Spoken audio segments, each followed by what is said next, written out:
say now, just at the very end of the information meeting as well, is first of all, thanks very much for coming. For those of you that don't know who I am, my name is Nolan. I'm a community officer supporting the dog area. I will find out where I know somewhere. Just break my head and I will get there eventually. Absolutely, yeah, absolutely. But if anyone has any sort of communication or contact they want to have with the council, I can give you my contact details at the very end of this, okay? I'm going to keep this very, very short and sweet, but thanks very much for coming down. As soon as the recordings are done tonight, the video for them, I'll have these all edited by next week at the latest, and I can send all 3 recordings out for the last 2 information meetings tonight onto everyone's emails. And all I ask is they can basically spread the word. Spread it around to any contacts you have, athletics clubs, football clubs, women in particular, any relatives, family, whoever you have, and just spread the good news. Gospel according to David. Alright, anyway, thanks very much for coming down and enjoying the conversation. Perfect. Thanks very much. Not to worry. Okay. We get going, so. Thanks very much for coming back. I didn't offend people on 2 occasions, so that's good. My last chance. So tonight, you missed the last night, you said. I was just mansplaining the menstrual cycle and everything to women, so that's what I do most of the time. But just very quickly, everyone else knows. So I work up in DCU, assistant professor up there. My research is around exercise for health, but more so strength training, the importance of being strong when we get older, but then also sex differences in exercise and more so on the female athlete side of stuff. So do women need to exercise differently and some of the considerations there. So that's what the other 2 talks were kind of around strength training for the older adults, why it's important to be strong when we're older, and then around the female side of stuff. So as Lauren said, those will be up on the council website for anyone to miss that. So tonight is just going to be kind of a general talk around some of these other factors, kind of health behaviours is what we call them. So the role of sleep, stress. I think people who are interested in nutrition, that's tend to be what I'm going to focus on least, but happy to talk more about it if you want. Because in my head, nutrition is very simple and people overcomplicate it. It's very simple in theory. The application of actually doing it is the problem. We all know what we need to do. It's the doing it is the issue. And it's probably based on this. Humans, are we intelligent? Define intelligence. In general, are we intelligent? Yes. Yes. Okay. So we would accept that maybe we've evolved a bit from our ancestors of the primate. This is a good, interesting video though when we look at some of primate. See if it plays for me now. Yes, we are in. So in this social experiment, you have 2 monkeys. So she gives a rock to us, that's the task. And we give her a piece of cucumber and she eats it. The other one needs to give a rock to us. She's happy with the cucumber. Give the rock, you get a piece of cucumber. She's happy. Great. Now the other one gets a grape. The other one sees that. She gives a rock to us now. Gets again cucumber.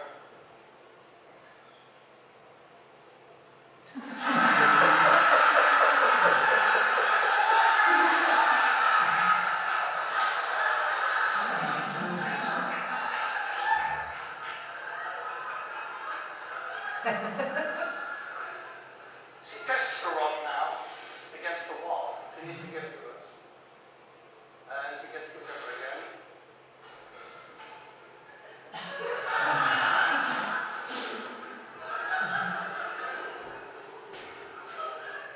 So we moved on. This is basically the Wall Street protest that you see.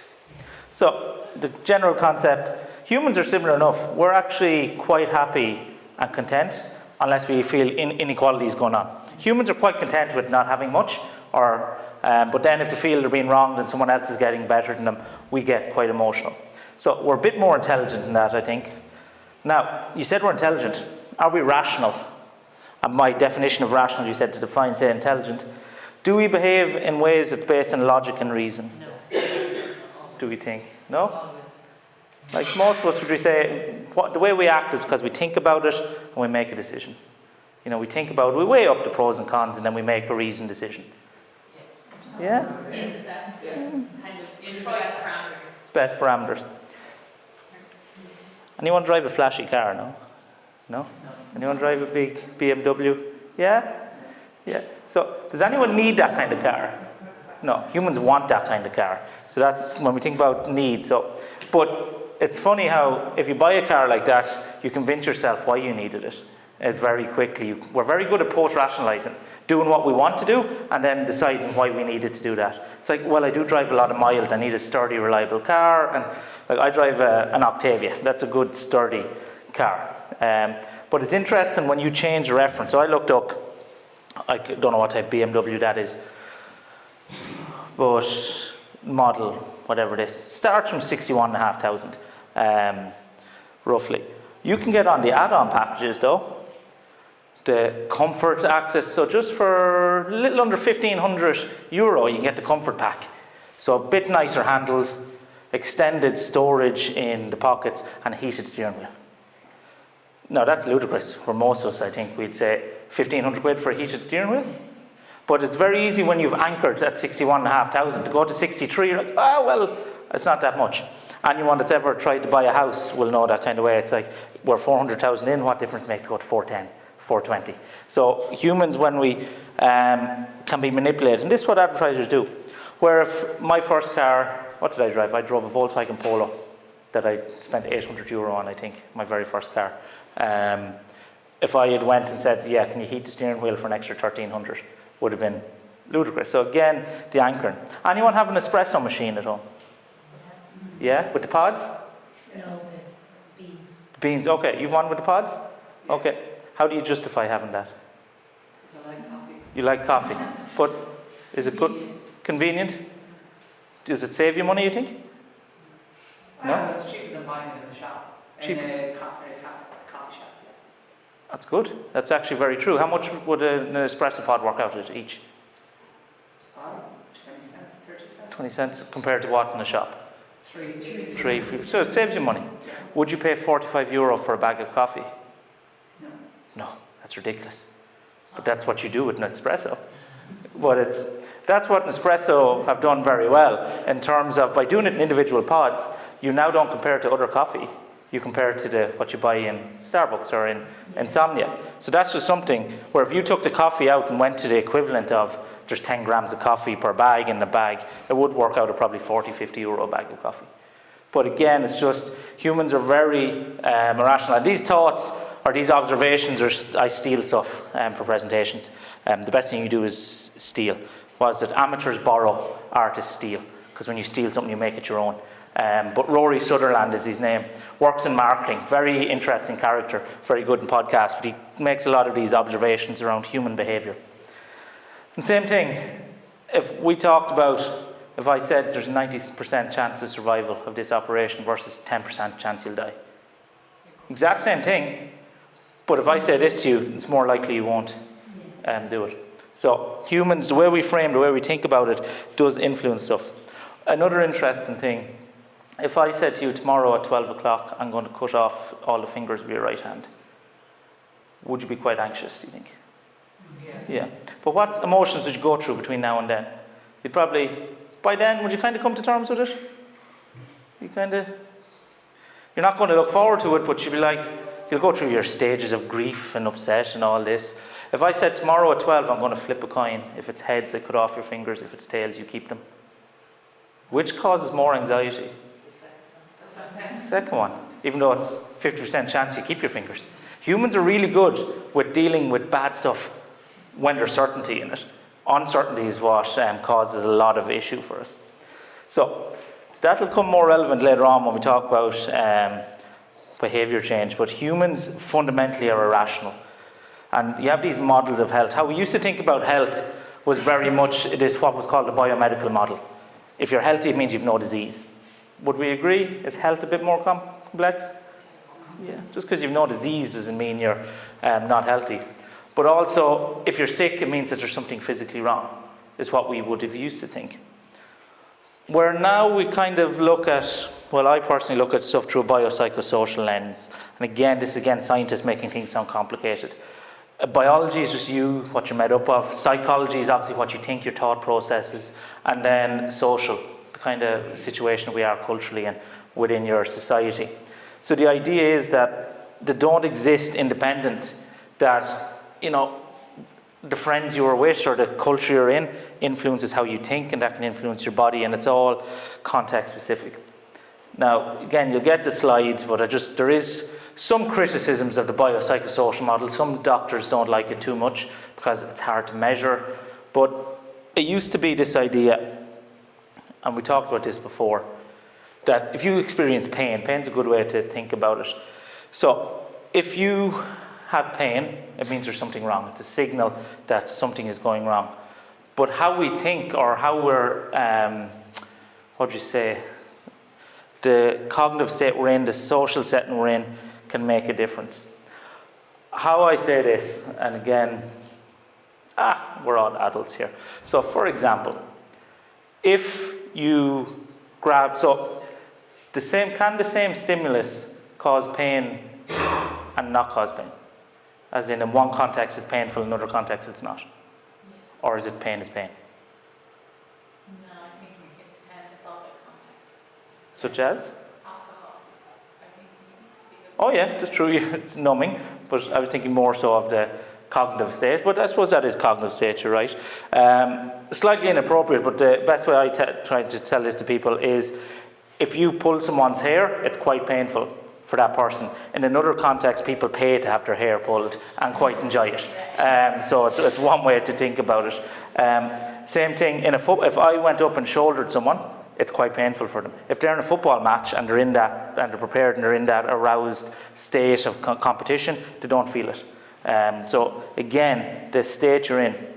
Pain is quite complex as well. So I talked about this the last night in terms of, if I always have a pain in my hand all day, it's aching me, does that mean there's something wrong in my hand?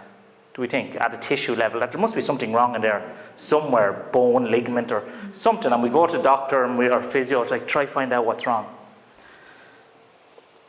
What about, you can have pain in a hand that you don't have. You can have phantom limb pain, and people are awake in agonizing pain with a pain in an arm they don't have, or an itch in a leg they don't have. So again, pain is complex in terms of it is all brain signals, and how we actually treat phantom limb pain is interesting. Something called a Ramachandran's box. It's just a box you put your hand into, or your leg, or the affected limb. So if you were an amputee on the right hand, you would put your right arm in there, and you look in a mirror and you actually retrain the brain. It seems to help in some strange way. But that's just to say that pain is very complex, and the way we think about it and frame pain will influence our perception of it. And this is why people with back pain will say, oh, there must be something wrong with my back. And as weird as it sounds, you could have back pain because you dislike your job, or you're unhappy in some aspect of your life. And we all know that in terms of when we're in a good mood, we tend not to feel the little aches and pains, but when we're down, tend to be more hypersensitive to some of these things. So it is quite complex, these scenarios. And for me, that's just kind of queuing up. When we talk about health and when I talk about some of the things, sleep, nutrition, I'll make them very simple. But when you look at what makes someone healthy, it is very complex, and there's a lot of different systems at play. Because we'll talk tonight about kind of physical health, but if you're talking about, oh, how can I improve my sleep? Well, if someone has poor financial health, that can have, if you're worrying about money, that has a knock-on effect on stress, on sleep, and that's physical. Well, why don't they do more exercise? Well, maybe they're not sleeping because they're worried about money, and because they're that tired, they just don't have the motivation, the psychology. If you're sleeping poor, it affects your motivation level, and we can have an effect on our physical health because they're not exercising. Same thing, environmental. You know it when you're on holidays. It's easier to get out and be active when it's nice and sunny all the time. Not so easy here. So when we think about health, it is very multifactorial. And you'd be wrong then if you think that health is not influenced by socioeconomic factors then as well as lens. So this is anyone that maybe works with addiction or have any family members that have suffered with addiction will understand this. You hear people saying, oh, you know, they're just, no one grows up wanting to have problems with addiction, but there's factors that lead people there. So just to blanket it, oh, they're lazy, or people that struggle with obesity, oh, well, they must just be lazy. It's to look at that. For certain people, it's easier than others to do things, so we can't be judgmental. Now, that's all just to cue up to say that health is very complex. in terms of, and especially when you're trying to come up with policies and ideas in government of how can we improve the health of everyone. Very difficult thing to do when we look at the complexity, because you pull on one lever, it changes another. But at an individual level, if we kind of ignore all those other dimensions of what we can do, in terms of our health behaviours, what determines our health status, these are kind of things we're looking at. And what I'm going to talk about today are these kind of factors here in terms of sleep, nutrition, exercise, and stress. So if you're trying to think, how can I live the longest, healthiest life possible? These are the factors that you can kind of look at. Risk avoidance is a big one. Don't do stupid shit, basically. You know what I mean? Don't do stuff that is like going out without sun cream, for example. It's just stupid in most cases. It's like sunbeds. Look, and this is the thing. Everyone gets on a sunbed, or people maybe have got on sunbeds. My hair colour, I cannot get on a sunbed or go out between the hours of like 12 and 2 most days. But that's something humans do. Everyone knows it's very bad for them, but you have to do it. There's no safe limit to in terms of sunbed use, and a new report looked at the other day, I think. But again, so avoiding risk, and the other thing, so I'm going to talk about sleep, nutrition, stress, some of these things that can potentially help and we can think about. One of the things that people don't do enough and can actually think is just engaging with the medical practice. Now, I'm speaking to a room full of women. Men are statistically much worse at this. Women do engage with the health service much more than men. I think 3 times as much. In terms of if women have an issue, they tend to go get it checked out. Men don't. Men actually are very bad for saving up their issues. They're like, I'll get that checked when 2 or 3 other things come along, and then I'll, get the price. Now, again, when you look at that, there are other factors why maybe men don't engage with the health service as much. But with most diseases, early detection is key. So just go to your doctor if you ever have an issue with some things. Now, again, I look at things through socioeconomic lens. If someone has, say, a medical card or free GP access, that's much easier than someone that has to pay every time. So you can see why people do save it up. Where if it's my choice this week is between food and going to the doctor, you can see why people put it off. Biggest example I have, I remember being up in a company, big construction company, I won't say, where we were doing screening for their staff and management. And one of the things we were giving them was a blood test. And prostate cancer research has actually come on a long way, that we can now detect prostate cancer from a blood test. You do PSA in the blood. And it was free with this, and the man was checking in, and I was ticking off, oh yeah, and you get your PSA. He's like, I don't want it. I was like, oh, it's free though, it comes along with it. He's like, don't want it. He's like, and I was like, oh yeah, but you don't pay extras, like it's included in it. He's like it can detect this. And he was working as a coach in inter-county football along with his job, and he said to me, if I have it, I don't want to know, I'm too busy, can't deal with it right now. Oh my God. So that was that attitude. That is not uncommon, that attitude. If I have it, I'd rather not know, I can't deal with that at the moment. Again, some of the things you're dealing with. So when you're trying to think of, on a large scale, oh, we roll out these blood tests can early detect cancer, and then some people, oh, if they have it, they don't want to know. That's the thing where what's logical when we design a program, great, we'll give this test to a load of people. People will refuse the test because they don't want to have it, or they don't want to know. So again, this is why humans are very irrational, and this is all very difficult to deal with.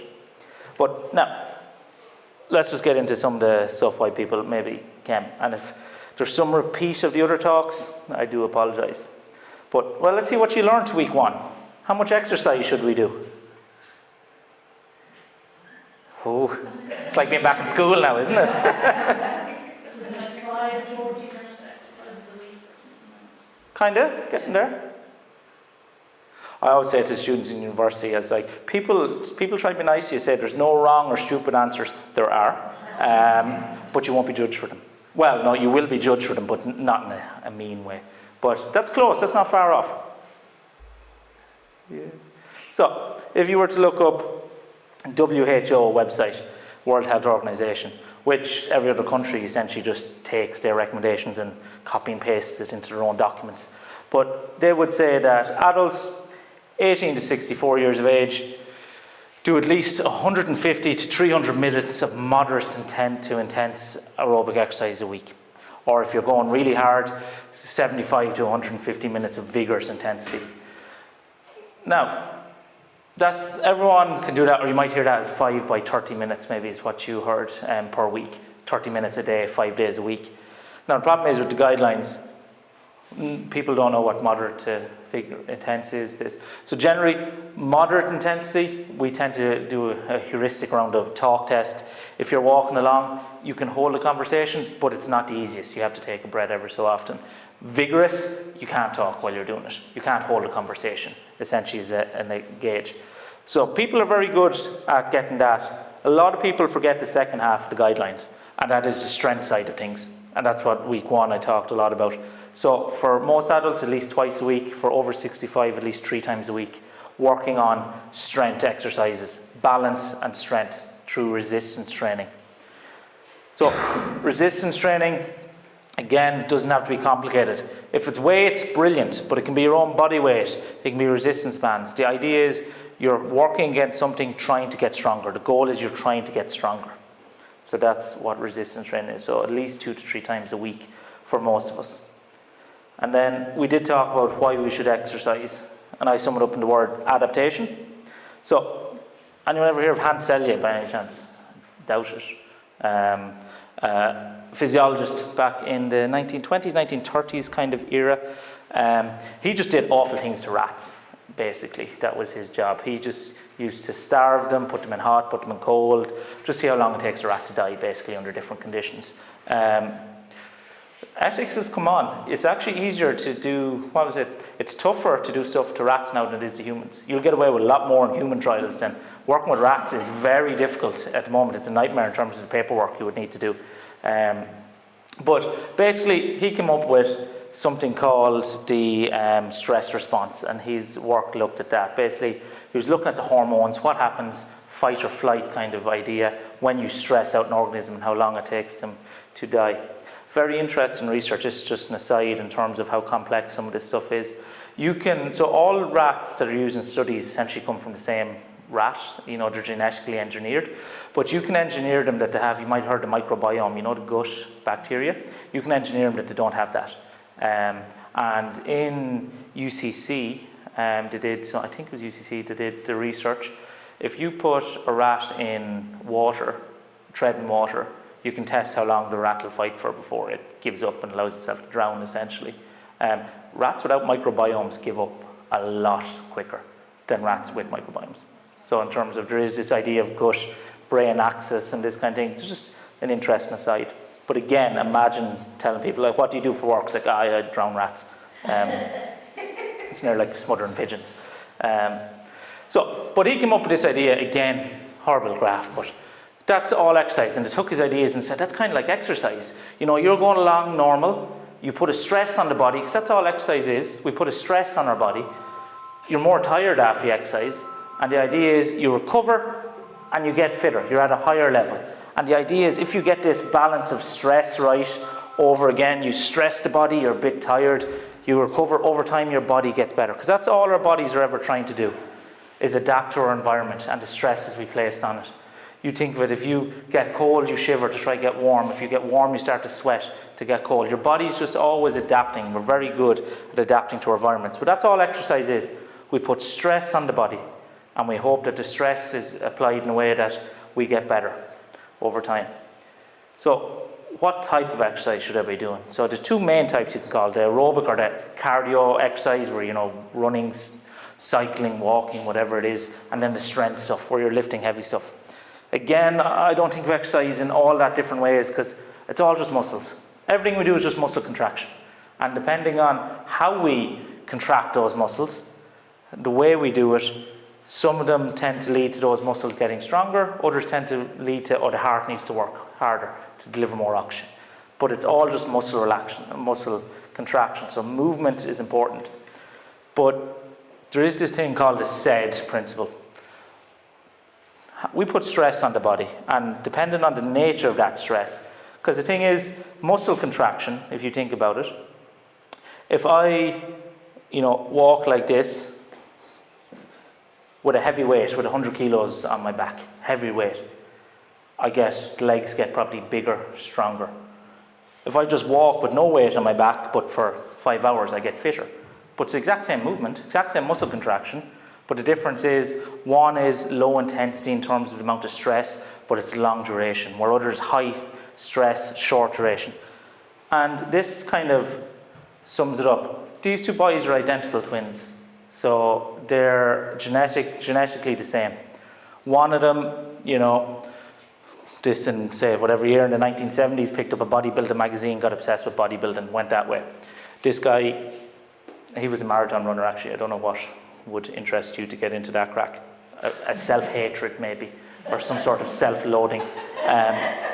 So again, as you can probably tell, I like lifting heavy stuff as my hobby. I do a bit of running, but I have friends who are ultramarathon runners. They're really on a different level. But the idea is to put the stress very differently, and the body responds in that way. So if we need to, you know, get stronger, we're not going to do it through walking as such if we want to grow muscle. And same thing, if we want to increase our heart and our lungs, our VO2 max, our aerobic fitness, we're not going to do it just by lifting weights alone or through strength training. Because there is, and I said the last time, scientists are very good at making awful graphs. So this VO2 max is just a measure of how well your body can absorb oxygen during exercise. And we do see that there's two strong indicators of how long you will live, essentially.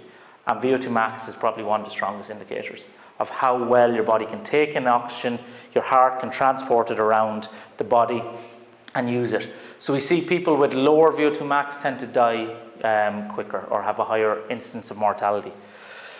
And that's for a lot of different reasons. Exercise, I'm not going to belabor why we should do it, but it has systemic effects all around the body in terms of doing that. And I think most of us understand fairly well why we need to be aerobically fit, why we need to be able to walk and run and breathe, not get too breathlessness doing these tasks. But getting strong, why someone should also be strong, is probably maybe not as obvious in some cases. But resistance training muscle matters. It's easy to understand why athletes need to be strong and have muscle. But as you go through life, the ability to stand up out of a chair, as I said, is a strength. You need leg strength to stand up out of a chair. People don't have that leg strength. And if you can't stand out of a chair by yourself, all of a sudden, okay, you're going to struggle to get up and off the toilet by yourself. And at that stage, we lose independence. We lose quality of life. And I used to have the title on this slide, being weak will kill you faster. Thought it was a bit too punchy, so I pulled it back a bit.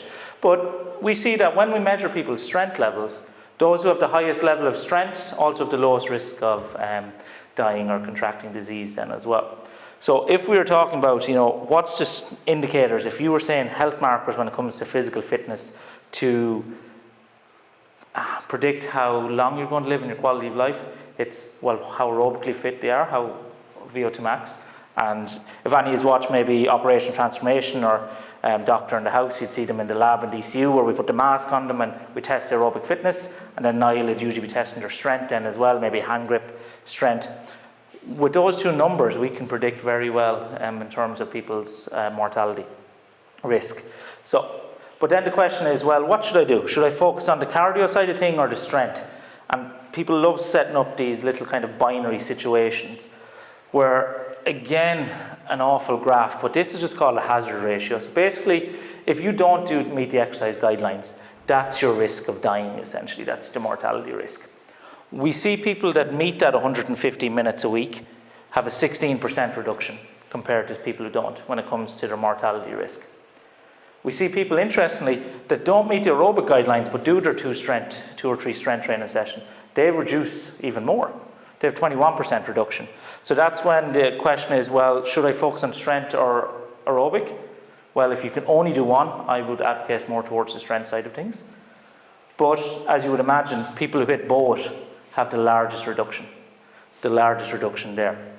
So it's not either or. You should be doing both, ideally. And we'll talk about walking in a minute. But my general consensus is, if you can only say go to the gym twice a week, go in and do the weights. Because you can get the aerobic stuff walking, maybe back into the gym, or being physically active throughout the day. But if you're going to go in just walk on a treadmill for half an hour, probably better off doing the strength side of things. And there is this question, how would you like to die? I asked, was this group I asked the first thing.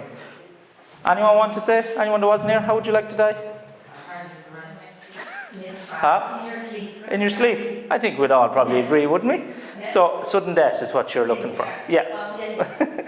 But this is true, and this is, again, I spend a lot of my time thinking about these kind of morbid things, but we do have different ways we're going to die.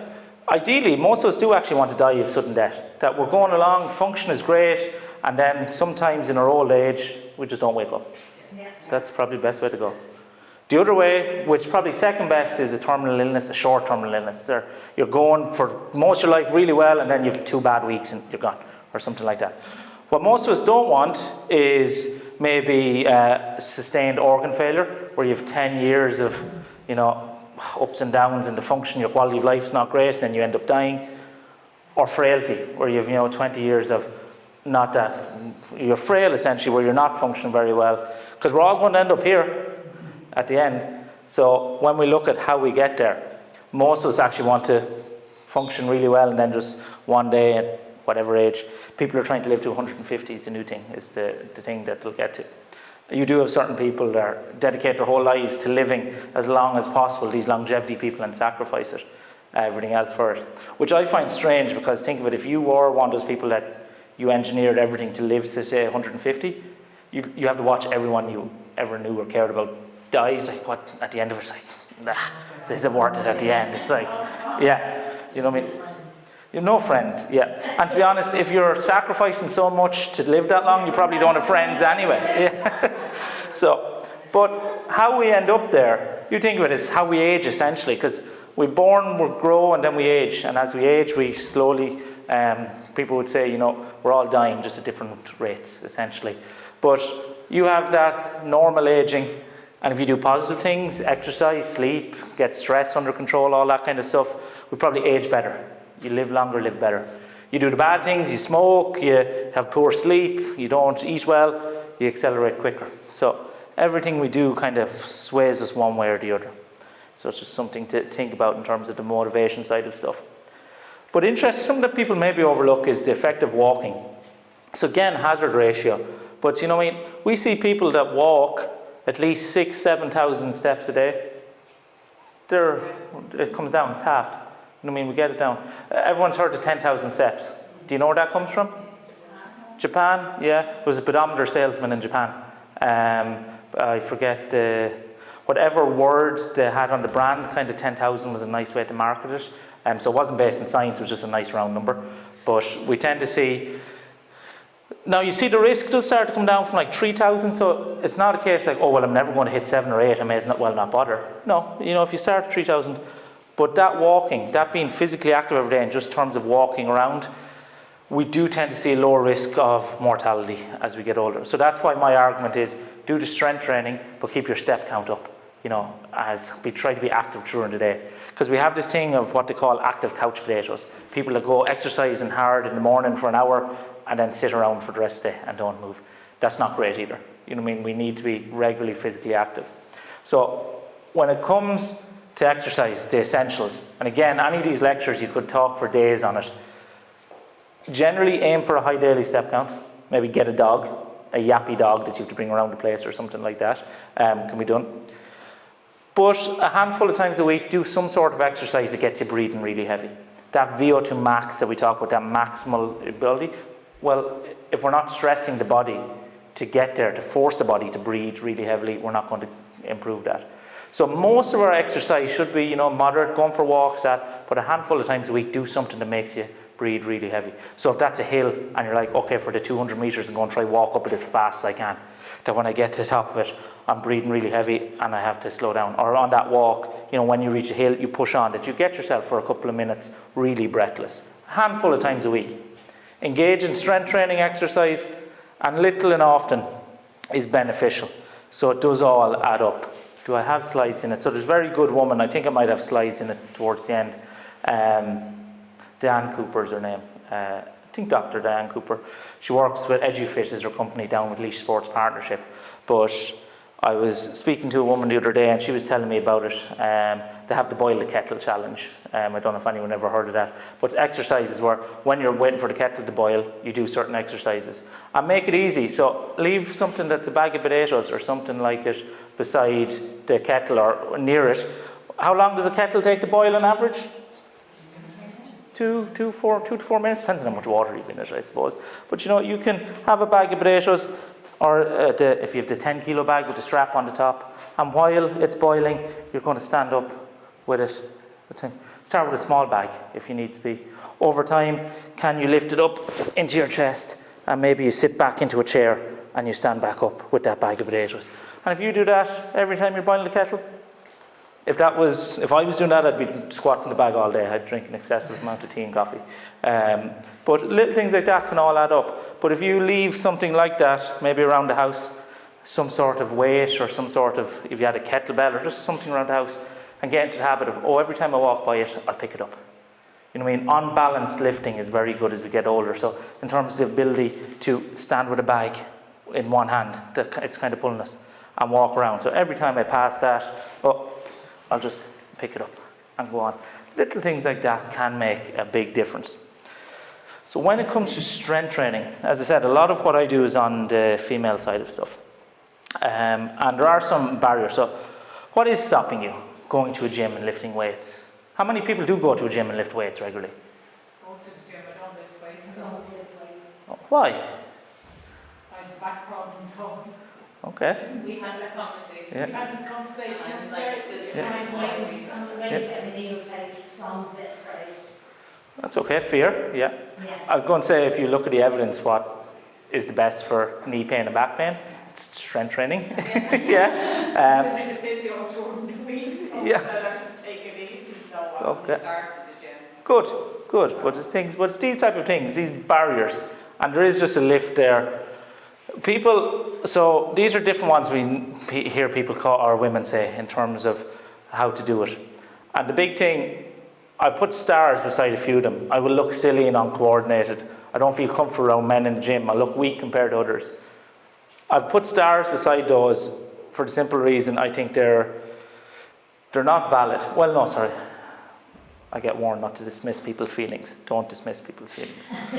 They are valid, but I think no one gives a shit. They really don't. In terms of gyms are toxic, in terms of everyone's so self-obsessed in there that they're not watching you. And if they are, they take a glance and then they go back to look at themselves. Younger people at the moment now, I realise, like when I started out lifting in gyms, we all do it. You walk by a mirror and a sneaky little flex and you look, but you scurry on and you make sure no one sees you. Now they don't care. And now they will stand and flex for the world to see in front of mirrors. They've no shame, young people. I don't know if it's a good or a bad thing, or they don't understand embarrassment as much. But some of the things we can do, try to overcome some of the barriers. The one thing I will say is, people like, I won't know what I'm doing. What skill can you be really good at without ever learning it or practicing it? Because lifting is a skill. Weight training is a skill. This thing, no one would expect you to be good at the outset of any other skill. If anyone play golf, okay. If you ever feel your ego getting too big, take up golf, is what I say. But people, and it's one game that I might play it every 2 months and then I get really annoyed that I'm no good at it when I'm out there. But I expect to be good without ever practicing it is a bit ridiculous. Same thing with lifting. It's a skill to be able to squat with a weight, to lunge with a weight, to bend over and pick something up with good technique. It's a skill, so you get better and more confident as you practice it and learn it. The big one we hear people, and it's a bit insulting sometimes to certain people, when people, I don't want to be big and bulky. I don't want to look like a bodybuilder, yeah? You won't, in terms of, people think it's easy to build muscle. Believe me, you know what I mean? People are trying to dedicate their whole lives to it and still can't do a great job of it. It's not that simple, but just for some context, I picked out some like top level powerlifters we have. Like on her back at the moment, she has 265 kilograms, so 550 pounds maybe. Would that be? Yeah, it'd be about 550, 560 pounds. Again, over here, that looks like 215 kilograms, 450 pounds. And then again, maybe 450 pounds to 200 kilograms here. None of them, I would say, would look muscle-bound or bulky. And that's at the top level of strength athletes who've been training the sport for years to get bigger and stronger. and they don't. So on the female side stuff, it just doesn't really happen that much. And even the guys, no one wakes up one day and is like, oh, I put on a load of muscle by accident. That just doesn't happen. Yeah. And thankfully, it's very easy to get rid of if you don't like it. You know what I mean? You just be lazy for a couple of weeks and it'll go away. So exercise, when we do it, make it easy. And we'll talk about that actually in the behaviour change. I'll keep going. Now, people apparently were very interested in nutrition, where I thought that was the smallest bit of my talk. But we can have any questions about it and chat about it. Because for me, when it comes to nutrition, it's easy. Not easy to do, as you can probably tell. It's not the easiest thing to do, very easy to understand. So, anyone see Daniel Davey on the television a couple of weeks ago? Was he on that Room to Improve? Or he was on with Donald Bannon? Dermot Bannon. Yeah, so the nutritionist from Dublin. So he's a high-level nutritionist, Daniel Davey. Very good. So his website is Davey Nutrition. But I like Daniel, he's a very nice man. But these are kind of the hierarchy. People tend to worry about this stuff. Oh, when should I eat? What supplement should I take? This is kind of the big things you need to worry about. How much you're eating and what's kind of it made up of. So, calories, for example, we know that having a healthy body weight reduces the risk of disease. Now, I didn't say low body weight, I said healthy body weight. You know what I mean? Because it's inverse. If you're underweight, your risk goes up as well as being overweight. So it's about being at a healthy weight. But the amount of calories we take in is the driver of that. That dictates whether we lose weight or gain weight. Anyone that says otherwise is trying to market something essentially. That is it. It's basic thermodynamics. We eat energy and we drink energy through obviously stuff that contains calories. But that's all calories is, a measure of energy. If the amount of energy we expend by being alive and by exercising matches what comes in, we stay the same weight. You flip it as you eat more than you take in, you're going to gain weight. And if you flip it the other way, that you burn more than you take in, you're going to lose weight. It is as simple as that. And does anyone disagree with that at the time? Or do we agree with that? Okay. And again, that's mean it's easy. We all know if we want to lose weight, we just eat less. That's, you know. And when people are like, oh, well, if people just knew that, we wouldn't have an obesity crisis. It's like, you think people that are overweight don't know to eat too much? It's like, I know I eat too much and drink too much. But, you know, there's a reason that it doesn't work, or a reason that not everyone is where they want to be, because it's complex. But when you see any of these things like the ketogenic diet, the slimming world, paleo, they all do the same thing. They're all just methods that end up finding a way to create a calorie deficit. You know what I mean? Because you just, again, I'm trying to think of, sorry, were you going to say something? Oh, sorry, I thought you looked like you were going to say something. But if we think Slimming World, for example, I know my own mother went to Slimming World, had great success with it. But again, if you label certain foods as, you know, these are sins, you limit that. All you're doing is limiting the stuff with a load of calories in it. And then, you can have as much of those stuff that, and people, you can eat as much as you want in Slimming World. Well, you can once you're eating certain things. And guess what? No one wants to eat that much broccoli or that much cauliflower. You can eat as much as you want. It's like, I don't want to eat that much of it. You know what I mean? It's easy that way. So that's all it does. Low carb, same thing. If you cut out all the carbs, what are you cutting out? Everything that has calories in it. Same thing. Oh, I can eat as much meat and veg as I want. You don't really want to eat all that much. And because meat and veg generally doesn't have that much calories in it, you end up creating a calorie deficit. So they're all just different ways of getting to the same goal. So that's why people are like, what's the best way? If someone said, oh, I really like meat and vegetables, but I hate pizza and pasta and everything, okay, low carb is a great thing for you. I was like, but most people aren't like that. And anyone ever come across those people that just eat food for energy and not pleasure? Anyone? Yeah? Yeah, I've friends like that just same meal every day, every time, and it's like, just don't seem to enjoy flavour. Certain people are like that. But that's it. Where other people's like, intermittent fasting's become a big one, where you eat for something, it's just skipping breakfast. That's all it is. You know, if you're like, oh, I only eat for 8 hour window. What's that 8 hour? 12 to 8, and then I fast rest time. It's like, so you just skip breakfast and stop snacking at night. It's like, yeah, but it's the fasting does this to your insulin. It's like, you've skipped breakfast and you stop snacking at night. You're eating less calories. You know, if I skip breakfast, that's 500 calories or less a day I'm going to eat. it's easy to create a calorie deficit. So yes, it might do things in the body, but it's nothing fancy. And for some people, I'm a great fan of intermittent fasting. Some people say, I skip breakfast, because people are like, oh, breakfast is the most important meal of the day, but I really hate it. I'm not in the mood for it when I wake up. Say, why are you eating it so? I mean, it's, if someone's struggling with their weight and they're like, I force breakfast into myself every day, and I'd stop eating at 8 o'clock, but I'm really craving at 10 o'clock at night, then I'm like, maybe we flip it the other way. Maybe, you know. So again, people like to complicate stuff. But the big thing, so calories. If you need to lose weight, you need to reduce your overall calorie intake and find a method that suits you best to do it. As I said, that nutrition talk would be days of a talk, but that's it. It's simple in theory, it's complex of finding what suits you best, and not what suits you best in the next 2-3 weeks, what suits you best in the next 3-5 years is the big thing. Big thing that can make a difference though is the protein intake. Most people don't eat enough protein. So the recommended daily allowance is 0.8 grams per kg of body weight. Again, it's not very user friendly, but that's kind of the minimum based on World War II, kind of what's the minimum you can get away with without going into starvation essentially.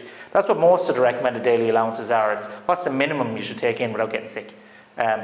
Where to say for health, probably 1.2 is where you need to be. If you're exercising a lot, I kind of say go to, some would say 1.5 up to 2 grams per kg of body weight if you're trying to put on muscle mass and that.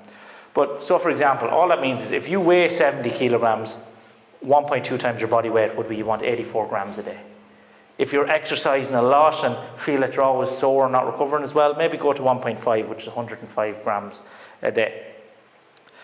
So the protein is a big one that people miss out, and especially for older adults when we're trying to preserve muscle. There is some research was done down in UL by just adding protein into the diet, increasing it, they gained muscle after 6 months without exercise. Doesn't matter how you add the protein in, you know, like you add those protein shakes. You can, they're a good way of doing it, yeah. And if they're low calories. Yeah, they're low in calories, because protein does have calories in it as well. Yeah. But you want to avoid, so any vegans in the room? Okay, so it's a fact that animal protein does seem to be better than plant protein. Now you can, with vegans, you can get the same protein, you just need to have a higher overall intake of protein, just the amino acid profile of animal protein tends to be a bit better. So if you're just doing it from veg sources, increase the overall protein intake. But you're right, like that's whey, you know where whey comes from, those protein shakes? So whey is a byproduct of cheese making. So when they make cheese, the whey kind of all bubbled up and it's like a scum essentially, and they used to throw it out. It was a waste product. And then they realised if it's a really good protein source, if we dehydrate it, turn it into powder, we can sell it to young lads who don't eat chicken but will buy powder. So it's a strange one.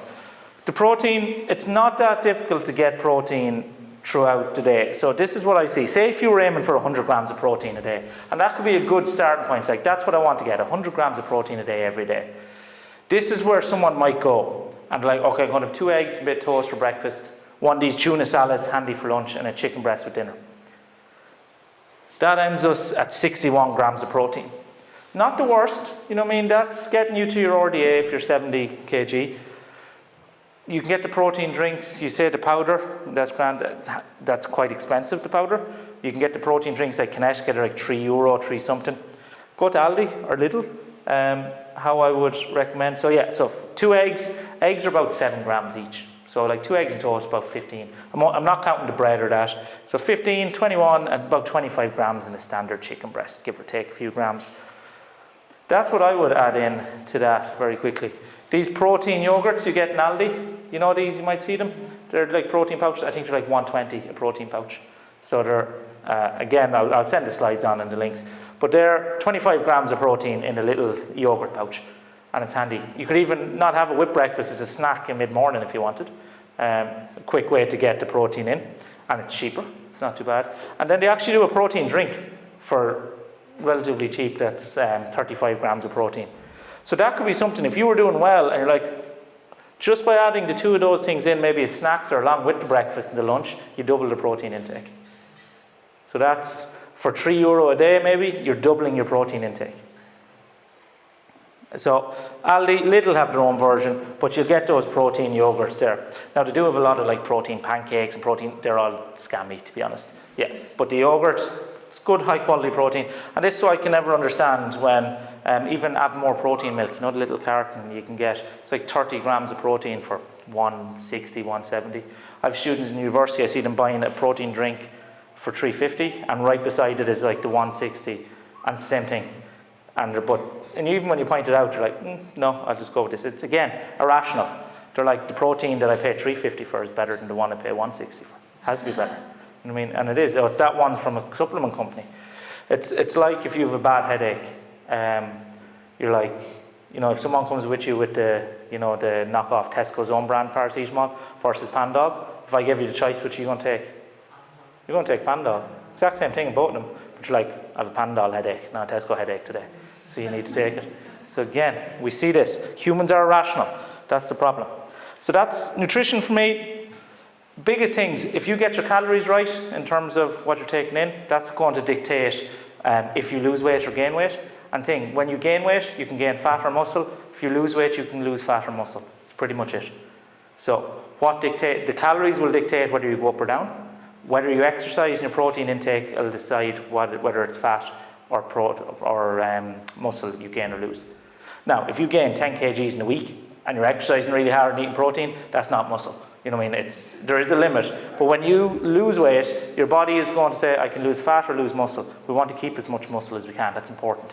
So by exercising, strength training, that's stressing the body. It's saying, hold on to that muscle. And the protein intake is saying, yes, let's hold on to that muscle.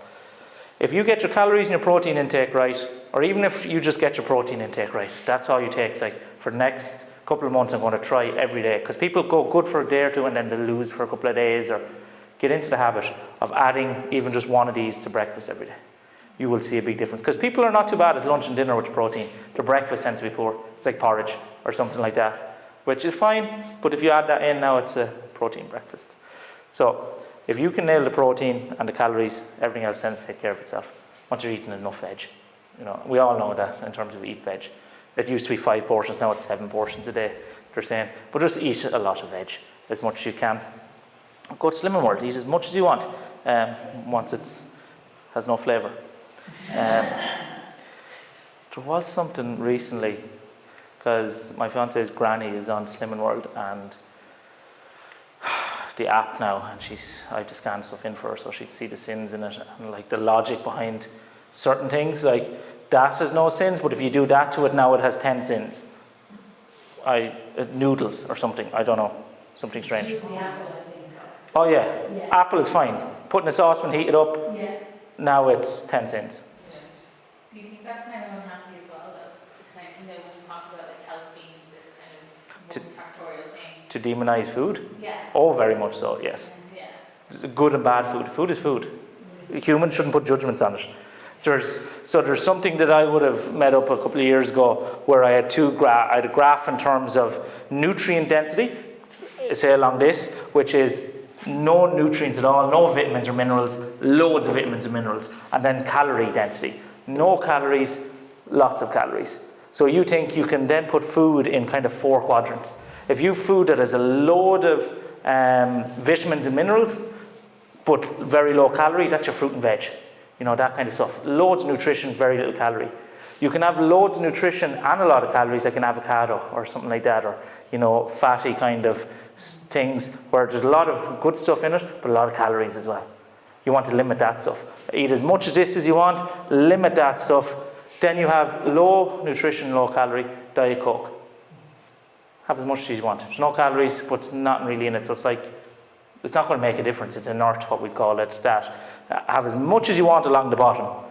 A little bit up here, and then the stuff that's high calorie, low nutrition, you want to limit that. That's all your junk food.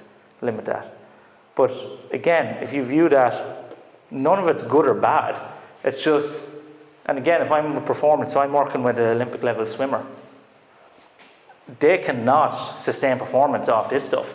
They need to dip into the high calorie because they just need energy. They just need the energy.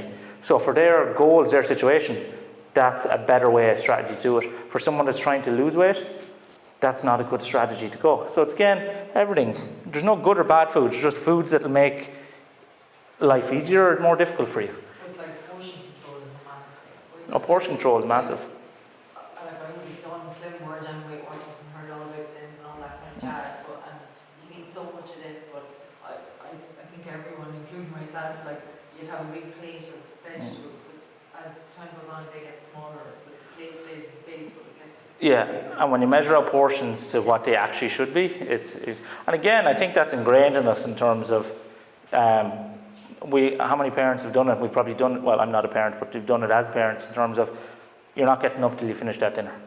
So now we're like, okay, well just, you ignore your hunger or satiety cues, you don't get up when you're full, you get up when it's done.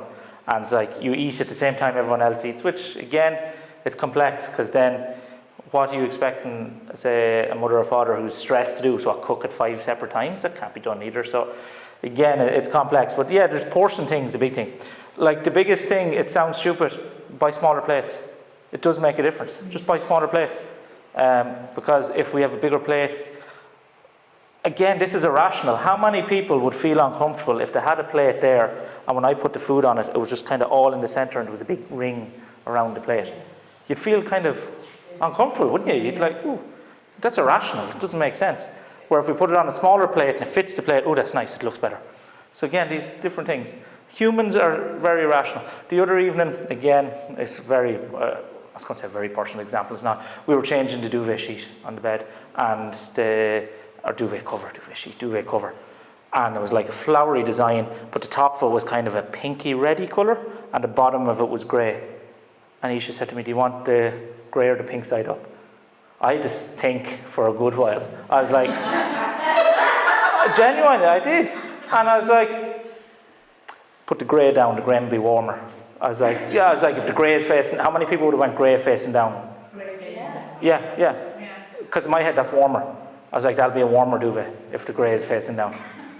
Doesn't make sense. Some people get it, some don't, but there's, yeah, but I was like, no, the grey be warm. And then it's like, but do I want to be too warm? I was like, no, we'll leave the grey down.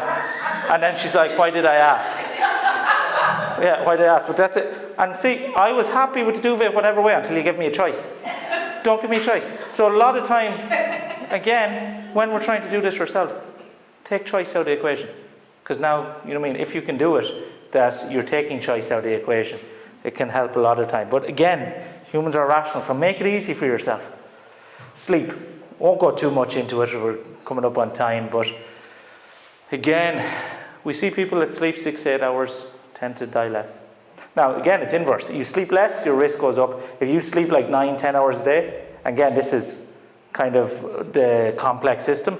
If you're able to lie in bed like 10, 11, 12 hours a day, probably the rest of your lifestyle is not conducive to health in a lot of cases. But we do see that. People like, 4 hours of sleep doesn't do many harm. Very rare, if any, genetic outliers, that's the case. Sleep is important. Like, you do spend a third of your life sleeping. You know what I mean? So it's something that you do a third of your life is going to be impactful. And sleeping is very like hydration. And I should have said that with the nutrition. Drink enough water. Don't go overboard, but drink enough. Generally, they're saying like 15 mils per kg of body weight, in around that kind of 2 to 3 litres a day. But spread out. You know what I mean? You don't want to just do it all. And avoid it in the evening. For obvious reasons, you don't want to be going up too many times during the night to the toilet, but don't overcomplicate it. But with that, people don't realise the effect of poor hydration until they start drinking enough water, and then after a few days, like, oh, now I feel what it's like to be hydrated.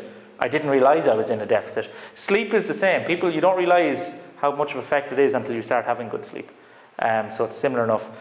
Sleep does affect so many things in terms of risk of diabetes. You know, that's the kind of thing, blood glucose. So if you struggle with cravings for sweet things due to blood sugars going up and down, improving your sleep could reduce, and this is why it's all interconnected. If you become less stressed, you know what I mean, you can start to sleep better. You're more motivated to do exercise. You've better chance of, or you've better blood glucose regulation. Your cravings go down. We can see that the whole time. And again, everyone has been in withdrawals from alcohol at some point, has had a hangover. You know what I mean? The big thing alcohol does, yes, it dehydrates you, but it disrupts your sleep an awful lot, and a lot of other things. Because if you ever had like just 4 hours sleep on a normal night, you're like, oh, I feel really bad the next day. So when you throw alcohol in on top of that, it disrupts that 4 hours sleep, the quality you have, it gets quite bad. But the next day, your cravings are all over the place, isn't it? You know what I mean? And even your thermoregulation, you might, anyone ever like, especially when you get up early to go to the airport or something in the middle of the night because you're getting the cheap Ryanair, you're real cold, you know, because your sleep is disrupted. Again, sleep has these impacts on your circadian rhythms. It's really complex. But invest in a good quality mattress. You're just going to spend a third of your life in the bed, at least have a good quality mattress. And it's funny how I've worked with athletes who've been going to physios, back issues, back injuries. We swap the mattress and it goes. So sometimes it can be, simple. It's like, is it the shoes, is it the thing? Good quality mattress, but big things when it comes to sleep, in terms of improving your sleep. Going to bed and getting up at a consistent time, even on weekends, is ideal. That body gets into this natural rhythm. We have what we call social jet lag, where you sleep in a routine Monday to Friday. At the weekends, you go all over the place, and then it takes Monday, Tuesday, you're real tired because you're just trying to get back into that rhythm. Coffee, stimulants, nicotine, avoid it in the afternoons. It's a stimulant, so it's going to have an effect in the evening. And again, a lot of this stuff is simple, but easier said than done. Avoid bright lights or vibrant stimuli in the evening. So don't be watching mad stuff on television before you go to bed, real worth arousing stuff. Your room then, for you to fall asleep, your body is to drop 3 degrees on average. It's 3 degrees or 0.3 degrees? Don't quote me on that. But your body is to cool down in order for you to fall asleep. So you want your room to be, like a cave, kind of cold, dark, and avoid alcohol. Alcohol, you're like, oh, it helps me sleep. I've used that excuse plenty of times. Oh, it'll be a nightcap to help you sleep. You fall asleep quicker when you have alcohol, but the quality of your sleep is reduced. So yes, can come down. And there's different kind of ways people can do that. How many people have ever been taught to go to sleep? Have learned how to go to sleep? No. Yeah, I didn't realize that was a thing with people until like a couple of years ago. Yeah, just in terms of the idea of like you lie in bed and relax. Yeah, I didn't. I was just until Isha said to me, she's like, just relax. I'm like, what do you mean relax? She's like, lie in bed and like feel your shoulders relax and your chest and legs. And I was like, that's much nicer than just lying in bed and be kind of thing. So again, that progressive muscle relaxation is actually a technique for stressful situations, but also for sleep, where you consciously lie there and on every breath out, feel a different part of your body relax. Like breathe out, feel my forehead. On the next breath, your eyes, nose, and you work from top to bottom down. I'm not sure, they could do. Army progressive relaxation, but it's a good way to do it. But yeah, and oftentimes try find a way, like in terms of to allow yourself to relax going into bed. Because stress, going to start wrapping up now. Stress is another thing that's an issue, and all we ever do, our bodies are in stress all the time. Exercise is stress, environment is stress, sitting in the warmth is a stress. But psychological stress, what we call negative kind of psychological stress, funnily enough, people who are stressed get sicker. And we all know that kind of way. How many times in a stressful situation or when we're grieving or something like that, our body's in a high state of stress, we get a cold or something brings us down. So it can. And stress, people tend to think of all the mental health, and it's different. Physiology and psychology are intertwined. So, I got one at least. Can you not look at that? No, It's just a spider though. I know. Now, I would bet, what's your name, sorry?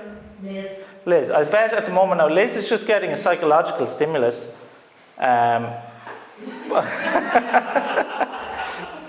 But Liz's, I imagine, heart rate is increasing slightly. We start to see blood pressure going up just from thought she's experiencing. It's no other arachnophobes, no? But are you? Not too bad. But what we think is, anyone afraid of clowns? No? No? How on earth he was allowed to be a mascot for children, I will never know.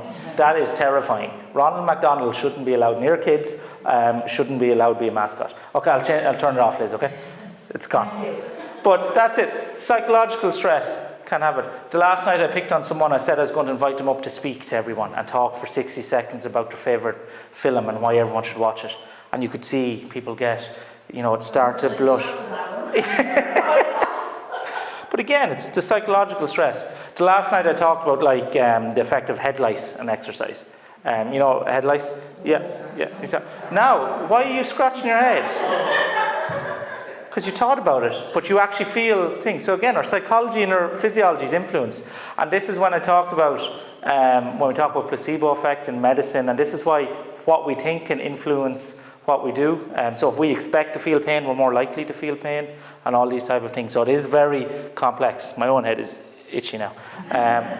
But we see this, and this, interestingly, when we see they did this study, again, horrible graphs, but basically this was their muscle function, how much force, strength they had. This was after the exercise. They got fatigued, and this is how long it took them to recover. The people who just self-report said, I'm under a high level of psychological stress, took twice as long to come back to where they were than the people who had low levels of stress. So their ability to recover from exercise was hampered just by feeling more stressed. And it does make sense when we think of our body is in two kind of situations, parasympathetic and sympathetic. So it just basically means fight or flight. You've heard of fight or flight? Yeah. So that's where when we are stimulated, aroused, you know, blood doesn't, it goes to the legs, it goes to the muscles, away from the stomach. You don't get the digestion thing. When we're relaxed, we're in this parasympathetic state where the blood goes to the digestive organs, our heart rate comes down, we rest and digest. So ideally, we want to be sympathetic when we're exercising, you know, really hard, and then spend as much time in this other state where we're relaxed. But if we, say if we are even exercising, but then we go in and we're spending the night rowing with our partner, we're worried about money, the kids are stressing, all this kind of stuff, your body never comes out of this, you're always in that state. So that over time, having your blood pressure always elevated, your heart rate always slightly elevated, that hampers your sleep, because if you're revved up and you're lying to bed, you can't go to sleep, the quality is reduced. So we do see that has an end. So I'm not a psychologist, I'm not going to talk too much about it, but employ ways to try be as relaxed. Dogs are the best example. Dogs go out, go mental, come in, then collapse and go to sleep straight away. And that's their life. They go sympathetic, rah, rah, rah, and then relaxed. That's what we'd like to be, that we can just switch between easily. So I would say seek professional assistance in a lot of cases, not even if you're having issues, but like CBT or REBT, these kind of cognitive behavioural therapy, or rational emotive behaviour therapy, I think, is it? You seem to know. You were nodding like that. Yeah, I think it's rational emotive behaviour therapy. But these are just kind of, they're more methods of when I'm angry, kind of psychologically, why am I angry? You know what I mean? To get better at realising that. Because I'm rational to a painful degree, where it's not even helpful. And maybe you have people in your life where, say my partner, she would be stressed about something, and I was like, okay, what can you do to fix it? And they're like, oh, nothing. I was like, why are you worried about that?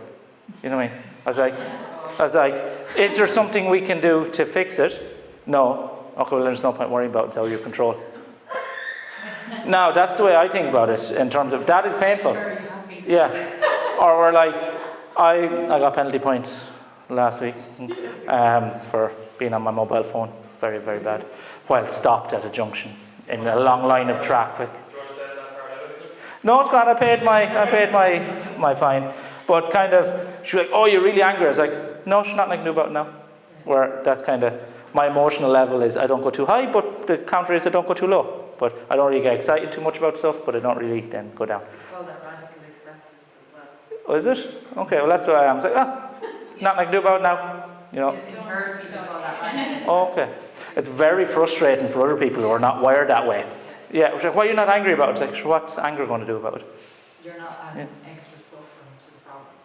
Okay. So I'm going to tell myself. Yeah. So I'm not dead inside.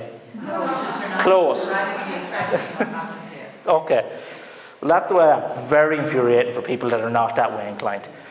But, so, basically what I'm saying, those type of things, cognitive behavioural therapy is something like that trains you to do that in terms of, okay, identifying what's in my control, what can I control, what can I not control, and accepting this is what I can do to help my emotions, this is what I can't do, and I need to accept that. And this idea of like, oh, you should always be happy, bullshit. If you were always like chronically happy, like really, that's a mental disorder. That's not the way you should be. Like this whole thing of essentially stoicism, where pain and suffering is inevitable in life, but it's how you react to it is what we can control, how we react and deal with it. But it's inevitable. It's part of being alive. So, starting to wrap up. Humans rational? Not at all. This idea of if they only knew. Oh, if they only knew smoking was bad for them. It's like, they do. Oh, if young lads only knew vaping was bad for them. They do, but we do. Humans do stuff that we know is bad for ourselves. And we're always on this stage of behaviour change. This idea of, and we all are at some stage in this. So say you want to exercise more. Some people are pre-contemplation, they've never even considered their exercise habits. They don't even know they should exercise. So maybe strength training, for example. From tonight, some of you might come in here and like, I never thought about strength training. But now I've hopefully nudged you to contemplation, where you might, in a day or two, be like, should I be strength training? You know, you're starting to think about it. And then you decide, yeah, I'm going to give it a go. I'm going to do it. Then you go and do it. You start going to the gym, lifting weights, and then you end up in one of two things. You either keep doing it, or you relapse. So you relapse and stop doing it, go back to the way you used to behave, or you maintain this new habit. That's where we all are. So when it comes to my job, is to nudge people to the next stage. That's all I'm trying to do. I'm not bringing you to, I've never thought about weight training, but now I'm doing it 3 times a week. That's fantasy. That doesn't work that way. My job is, people that never thought about it, can I push them that they even just start thinking about it?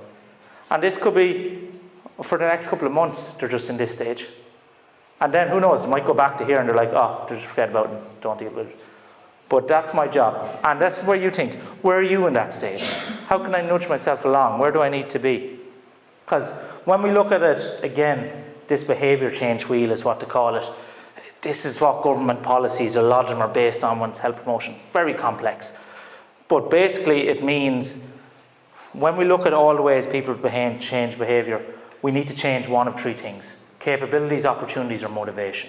And what I mean by that, say you take a family and they think, oh, should we do more exercise? We want to start thinking about it. You could have a family that's all a healthy weight and eat well. They have a lack of motivation. They're like, oh, we don't need to exercise. We're all healthy weight and our nutrition's fine. So they would not change behaviour. So for them, they need motivation. They need a reason to do it. So that would be a talk, well, oh, this is the benefit of exercise, even when you are a healthy weight. That would push them along it. For other people, they might be like, I want to get fitter, I want to do more exercise, and then they go to gym, and they can go to gym, they have the money to do it, and they're like, oh, I have no idea what to do though. They don't have capability. So for them, they might need education in terms of someone to show them what to do. Or then there could be someone that they have the money to pay for a gym, they have the motivation, they want to do it, but they work 12 hours a day and they have kids. And they're like, I just don't have time to do it. And people are like, oh, you see people on the internet, well, get up at 5 a.m. It's like, that doesn't happen. That's not sustainable. It's like, so that's when we're trying to get this behaviour change, it gets complex. And if I'm doing an intervention, and if you're doing it for yourself, you need to understand because why am I not doing what I want to do? And is it, I don't have the capabilities, the opportunities, or the motivation? So that's a lot of things when you think about why you don't do stuff. And it could be 2 of those. And again, I'll throw that in for thing, but there's different ways, questions you can ask yourself. Questions. But big thing, I'll start to wrap up now. Don't rely on willpower. Make things as easy as you can. If you rely on willpower, we've all done it. It doesn't work as much. It does for some things, and for some people, in general, it's much tougher. So try to think of how can you make it easier. And little steps. So for example, 150 minutes a week of physical activity. That's tough. To get to there is tough if you're not exercising at all. And people are like, oh, I'll go for a walk either before or after work. I'm like, well, why don't you go in work? I mean, different things, that's the thing. Most of us, well, if you're in a good job, that's good, that's judgmental. If you're in a nice environment that they give you an hour for lunch, it's relatively easy. Like the amount of people are like, oh, I don't have time for exercise. Accountants, a lot of them don't have time for exercise. Especially when we're in the Big 4. I remember doing a screening up there. You're an accountant, do you? I work in the Big 4. Which one are you allowed to? Oh. No, you worked in both of the Big 4. I'm sorry, well, I said both before too. Yeah. So I made a mistake. I Okay, I haven't been in the KPMG head office. I think I was in the PwC head office. And they're built very nicely to encourage you never to leave them, is what they are. It's very nice. But all these people that they go from the desk to this little reception area, or not reception, like canteen area, sit there and go back, where I'm like, and it's along the docks, it's nice kind of area. I was like, well, if you just walk 15 minutes out the door, sat down for 15 minutes or half an hour at your lunch while outside, and walk back 15 minutes. You do that Monday to Friday, that's your 150 minutes of exercise done a week. That's an easier way for most people to do it. You know what I mean? You're away. And again, nice thing about walking away from your work environment, no one can bother you for that 15 minutes. You're in the work environment, people are coming and pulling you back and forth. So that's how I would say to someone, don't bother getting up earlier, walking after. Let's see if we can do it in work. Different things. Now again, it mightn't be practical for everyone, but that can be done. The boil the kettle challenge, as I said, get into the habit of, and if you anchor habits, it's very important. If you in your head start say, it's not anchor, it's not pair, there's a word on it, maybe coupling. When you couple habits, if you're trying to, it's like, okay, I want to start doing 10 squats a day or a couple times a day, anchor to something that you already do every day. If it's the case you already boil the kettle every day, or you already brush your teeth every day, you're like, okay, every time I brush my teeth, I do this. Every time I boil the kettle, I do this. That's how you start to pair your habits together, essentially. Now, so, hopefully, I'm at the end now, you understand that health is very complicated. A lot of different factors, socioeconomic, huge, but on an individual level, the big ones you can do, engage with the medical services, they're there for a reason. Don't do stupid shit, you know what I mean? Don't take drugs, unless they're the good ones, you know what I mean? Don't take none of the bad ones. You know, we all take coffee and alcohol. Well, alcohol's not great, but we'll cut that from the camera. Yeah. But in general, work on your sleep, nutrition and exercise, and try not be as stressed. Easier said than done. If you adopt my way of nihilism, that there's no meaning to the world or life in general, it makes things a lot easier. It is. I'm telling you, people think, oh, that's a horrible existence. I'm like, well, nothing matters. It's great. It's like, why not try that thing? Worst thing's going to happen, you die, and we all die anyway. Yeah. And if I die, I'm dead. It's not me dealing with the issue. Yeah. You can tell now I'm a joy to be around when it comes to long-term planning and rationality. Yeah. Honestly, except nihilism. It is a good way of living, a freeing way of living. Any questions, guys? Did it all make sense? Hopefully. Now again, I'm not telling you what to do, I was hopefully just highlighting the importance of some things. I'm just pushing you to, what he said about stress is interesting. I'm going to go look up more about that. So it's not about giving you all information, a blueprint what to do, but just nudging you along that. Well, now I'm going to start thinking about that and seeing if I can consider making a judgment. And a lot of these things, Healthy Ireland is a good website. The links are probably up on the council's website as well, but go to these type of things. Just go to people that are not trying to sell you stuff, is the best general rule. If they're going to sell something at the end, there's a bias there. So Healthy Ireland is a fairly good place to go for all these kind of resources. NHS website's not bad either. Am I allowed to say that? I don't know. But HSE, NHS, not bad websites when it comes to some of this stuff. Any questions? What do you think about, or what are your thoughts on BMI and its use of like a metric to determine health? Yeah, so BMI is just, it's quite topical to like poo-poo on the idea of BMI, and people are like, oh, it's a useless metric, you know what I mean? People don't realise what BMI was started. So BMI is just body mass index. So obviously your height and your weight. It's a crude measure, but it's something that doctors can do very quickly, very easily, on a huge scale. Every time you go to a GP, we can get it, and we can look at hundreds of thousands of people in the database very quickly. Anyone's ever got a DEXA scan, maybe? Yeah. How long does a DEXA scan take? 15 minutes? Yeah. DEXA scanner is going to set you back $500,000, $750,000 then for the scanner itself.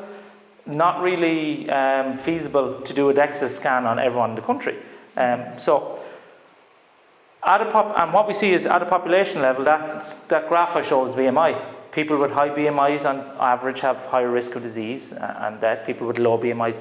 People will make things like, oh, well, a rugby player is obese on it because of so much muscle. It's like, when you look at people who have a high BMI, 99.99999% of them, it's not because of so much muscle that it skews the thing. What actually makes BMI a very useful measure is if you couple it with waist circumference. If you go with what's called hip to waist ratio, you measure the circumference of the hip, circumference of the waist. That, when combined with BMI, is very predictive. Because the thing is, you could argue, oh, BMI has its flaws. Well, that's because it was never meant to assess someone at an individual level. It was meant for population trends. But at an individual level, we know that, and this is where a bit of common sense. If someone's like, oh, my BMI is 25, and you're, yeah, but you're lean and this, it's fine. People know, if they're, like people are like, oh, how would I know if I'm overweight? It's like, you kind of know, you know what I mean? What did Arnold Schwarzenegger used to say? He's like, tense and jump, if it jiggles, it ain't muscle, is what he used to say.